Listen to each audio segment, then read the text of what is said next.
안녕하세요. 이번 영상에서는 1910년대 일제의 정치, 경제정책에 대항하여 우리 선조들이 보여준 저항, 즉 1910년대 저항운동과 1919년에 있었던 민족적인 움직임인 3.1운동에 대하여 살펴보겠습니다.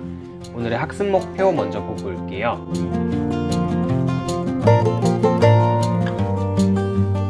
지난 시간에는 1910년대 일본의 정치, 경제, 사회 정책에 대하여 살펴보았습니다. 무단 통치로 대표되는 1910년대 통치는 헌병 경찰제가 시행되면서 군인이 한반도를 관리하는 상황에 놓이게 되었고, 언론, 출판, 집회, 결사의 자유가 없었습니다. 경제적으로는 토지조사 사업을 통해 일본이 조선의 토지를 빼앗아가고 회사령, 삼림령, 어업령 등 다양한 법령을 통하여 조선의 자원 역시 일본이 가져가는 상황을 살펴보았죠. 일본의 1910년대 정책이 잘 정리되지 않으신 분은 이전 영상을 참고해주세요. 일제강점기 이전 우리 민족이 일본에 대항한 활동들을 기억하시나요? 애국 개몽운동과 함께 항일의병운동도 여러 차례 일어났죠. 이러한 의병운동은 약해지긴 했지만 1915년까지 전개되었습니다. 애국 개몽운동 역시 일제의 무단 통치가 시작되면서 한반도 내에서는 비밀 조직의 형태로 이루어지게 되었습니다. 국내 비밀 조직들을 살펴보면 먼저 독립의군부는 고종의 복위를 주장하였으며 대한광복회는 공화정 체제를 주장하면서 의병운동과 애국 개몽운동을 함께 추진해 나갔습니다. 하지만 아무래도 국내에서는 독립운동이 어려워지자 해외에 독립운동 기지를 건설하기 위한 움직임이 나타났습니다. 신민회는 서간도 함원부에 경학사라는 자치기관을 만들고 신흥강습소를 세웠으며 군대 양성을 위한 준비를 하였습니다. 북간도에는 서전서숙, 명동학교와 같은 학교들이 설립되면서 민족교육이 집중적으로 이루어졌고, 연해주 지역에서는 권업회가 만들어지면서 일본에 대항하고 대한광복군 정부라는 정부기관이 만들어지기도 하였습니다. 이외에도 상해에서는 김규식이 신한청년당을 설립하였으며 미국 하와이에서는 박용만이 대한인 국민회를 설립하여 해외에서 독립운동을 지속적으로 추진하였습니다. 이처럼 우리나라에서는 국내외적으로 독립운동을 하고 있을 때 세계적으로는 1차 세계대전이 마무리되고 있었습니다.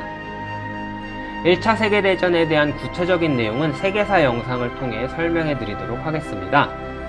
1차 세계대전이 끝나고 승전국들은 패전국들과의 협상을 위해 프랑스 파리에 모였습니다. 이를 파리 강화회의라고 합니다. 여기에서 당시 미국 대통령이었던 윌슨은 민족 문제는 민족 스스로 결정해야 한다는 민족 자결주의를 주장하였습니다. 이에 신한청년당의 김규식은 파리 강화회의에 파견되어 조선 역시 스스로 결정을 하도록, 즉 일본으로부터의 독립을 요구하고자 하였습니다. 이에 앞서 1917년에는 중국의 상하이에서 대동단결선언이, 1918년에는 만주 길림에서 무오 독립선언서가 발표되면서 조선의 독립의지가 꾸준히 표출되고 있었습니다. 이러한 분위기 가운데 1919년 1월 21일에는 고종이 사망하면서 고종의 장례식에 맞춰 만세운동을 시행할 것을 계획하게 되었습니다. 사람들이 많이 모일 것을 고려하여 정해진 것이었죠. 그리고 같은 해 2월 8일에는 일본 도쿄에 있던 이광수를 비롯한 조선인 유학생들이 28 독립선언을 발표하면서 독립운동에 대한 움직임이 본격화되었습니다. 3.1운동은 천도교를 중심으로 기독교, 불교 등 종교 인사들이 함께 모여 대중화와 비폭력을 기본 원칙으로 독립운동을 추진하였습니다. 이들은 학생 대표들과 독립운동을 전개할 것을 약속하고 독립선언서를 작성하여 3월 1일 태화관에서 독립선언서를 낭독하였습니다. 같은 시각 학생들은 탑골공원에서 독립선언서를 낭독하고 독립운동을 시작하였습니다. 독립운동의 전개 과정을 살펴보기에 앞서 독립선언서의 내용을 간략히 살펴보겠습니다. 모등은 자의 아조선의 독립국임과 조선인의 자주민임을 선언하노라. 이로써 세계만방에 구하여 인류평등의 대의를 극명하며 이로써 자손만대에 구하여 민족자존의 정권을 영육케 하노라. 반만년 역사의 권위를 창하여 이를 선언함이며 2천만 민중의 충성을 합하여 이를 표명함이며 민족의 항구유일한 자유 발전을 위하여 이를 주장함이며 인류적 양심으로 발로에 기인한 세계 개조의 대기운에 수능 병진하기 위하여 이를 제기함이니 이는 천의 명명이며 시대의 대세이며 전 인류 공존동생권의 정당한 발동이라 천하하물이든지 이를 저지 억제하지 못할지라. 독립선언서에는 조선이 자주국임을 명시함은 물론 윌슨이 주장한 민족 자결주의에 근거하여 보아도 조선의 독립이 이루어져야 함을 주장하고 있습니다. 이 선언문에 기초하여 3.1운동 초기에는 종교계 대표들과 학생들이 서울, 평양 등 대도시를 중심으로 비폭력 시위를 진행하였습니다. 이러한 학생들의 만세운동은 시간이 지나면서 지역 상인, 노동자들이 참여하게 되었고 그 결과 대도시뿐 아니라 중소도시로 확산되었습니다. 학생들의 거센 시위에 놀란 일본은 3월 10일 휴교령을 내려 학생들이 모여서 3.1운동을 준비하지 못하도록 하였습니다. 이로 인해 서울에 올라와서 공부를 하고 있던 지방 출신 학생들이 고향으로 돌아가게 되었습니다. 그런데 이러한 움직임은 오히려 3.1운동을 빠르게 전국적으로 확산시키는 계기가 되었습니다. 지방 출신 학생들은 일본에 의해 정비된 경인선, 경부선, 경의선 철도를 타고 고향으로 빨리 돌아갔으며 고향에서도 3.1운동을 계속 진행하면서 3월 말쯤이 되면 전국 각지의 농민들까지 합세한 전국적 규모의 만세운동이 되었습니다. 상황이 이렇게 되자 일본 경찰들은 무자비하게 만세운동하는 사람들을 탄압하였습니다. 대표적인 사건이 바로 경기도 화성에 있었던 제암리 사건입니다. 일본은 죄 없는 조선 사람들을 제암리의 한 교회에 가두고 교회를 불태웠습니다. 그리고 조선 사람들이 밖으로 나오려고 하면 총을 쏴서 죽이는 만행을 저질렀습니다. 구체적인 내용은 설명 부분에 첨부해드린 영상을 참고해주세요. 그리고 유관순을 비롯한 3.1운동을 주도적으로 이끌어가던 독립운동가들을 잡아가서 가혹한 고문을 하는 등 만행을 저질렀습니다. 이러한 일본의 강압적인 탄압으로 한 달가량 진행되던 3.1운동은 결국 진압되었습니다.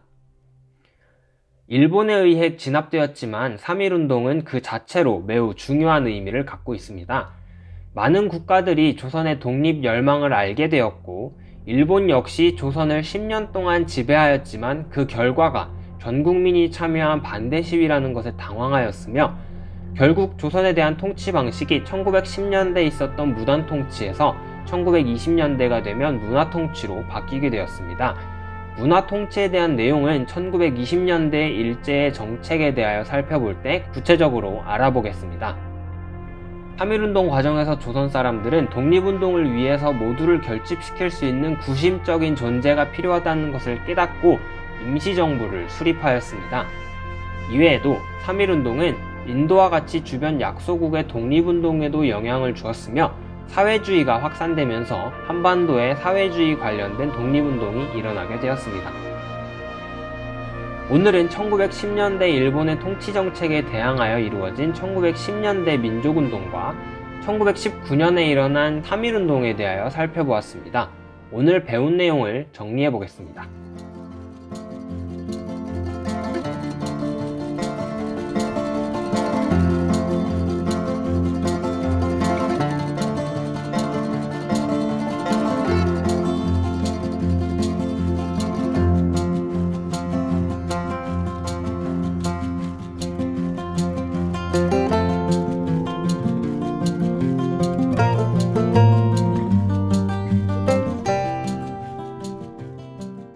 이번 시간 여러분에게 드릴 과제는 먼저 오늘 배운 1910년대 민족운동에 대하여 정리해보는 것입니다. 여러 단체들과 특별히 3.1운동이 일어나게 된 과정을 정리하면서 당시 분위기를 생각해보시면 좋을 것 같습니다. 그리고 이번에도 역시 수업 내용 중 이해가 되지 않는 부분은 언제든지 질문해주시면 답변해드리도록 하겠습니다. 마지막 과제는 여러분이 민족대표 33인 중에 한 사람이라고 가정하고 독립선언서를 작성해보는 것입니다. 영상에서 소개해드린 독립선언서 이외에도 그 전에 나온 28 독립선언서, 5 독립선언서 등 다양한 독립선언서가 있었죠. 여러분이 또 다른 독립선언서를 작성해보시면 되겠습니다. 독립선언서는 현재 대한민국을 있게 한 매우 중요한 것입니다. 따라서 진지하게 그리고 구체적으로 적어주시면 되겠습니다. 이렇게 작성된 독립선언서는 여러분들이 사진 찍어서 댓글로 달아주시면 되겠습니다. 다음 시간에는 3.1운동의 결과로 만들어진 현재 대한민국 헌법에도 명시되어 있는 대한민국 임시정부에 대하여 살펴보도록 하겠습니다. 오늘 수업도 수고 많았습니다. 다음 영상도 기대 많이 해주시고요. 그럼 우리는 다음 시간에 만나요. 안녕.